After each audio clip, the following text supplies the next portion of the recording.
Assalamualaikum warahmatullahi wabarakatuh. Perkenalkan, nama saya Nadia Zafira dengan NPM 2111031015. Di video ini saya akan menerangkan tentang pengembangan riset yang akan dikembangkan dari jurnal yang telah diberikan sebagai tugas UAS mata kuliah manajemen pajak.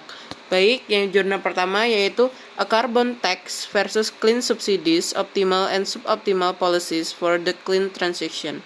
Tony Whiskys dari Center of Applied Macroeconomy Analysis atau CIMA, Australian National University, Australia, melakukan penelitian tentang perbandingan efektivitas pajak karbon dan subsidi ramah lingkungan dalam mendorong transisi menuju energi bersih.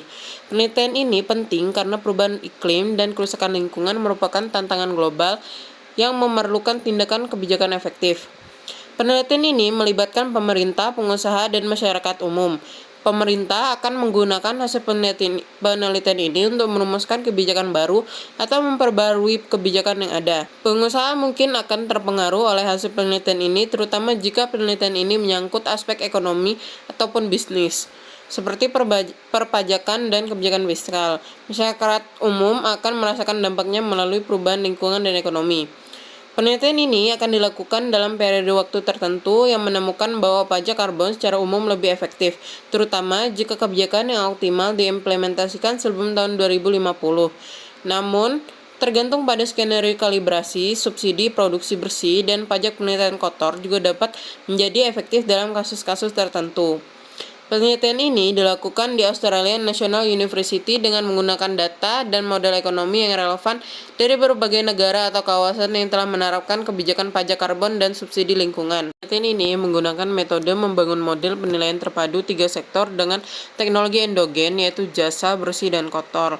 Model ini didasarkan pada model 2 sektor sebelumnya dengan kebijakan yang mempengaruhi produksi dan penelitian, serta menambahkan sektor jasa ke sektor kotor atau sektor yang menghasilkan emisi dan sektor bersih pengganti non-emisi. Implementasi alokasi sosial yang optimal dapat dicapai dengan mengombinasikan pajak karbon, subsidi penelitian bersih dan kotor, serta subsidi mesin.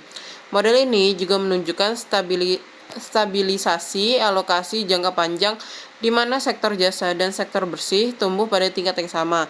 Karena adanya komplementaritas antara jasa dan energi, penelitian ini juga menggunakan simulasi numerik untuk menunjukkan periode penggunaan intensif faktor produksi dan penelitian di sektor bersih sebagai kebijakan yang optimal atau yang diamati dalam data.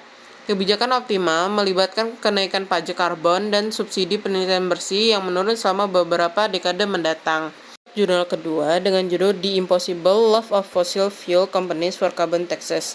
Alan Naif dari Essex Business School dan Tema di Prancis melakukan penelitian untuk menganalisis faktor-faktor yang membuat perusahaan bahan bakar fosil mendukung pajak karbon, serta mengidentifikasi alasan dibalik dukungan atau penolakan perusahaan terhadap kebijakan tersebut.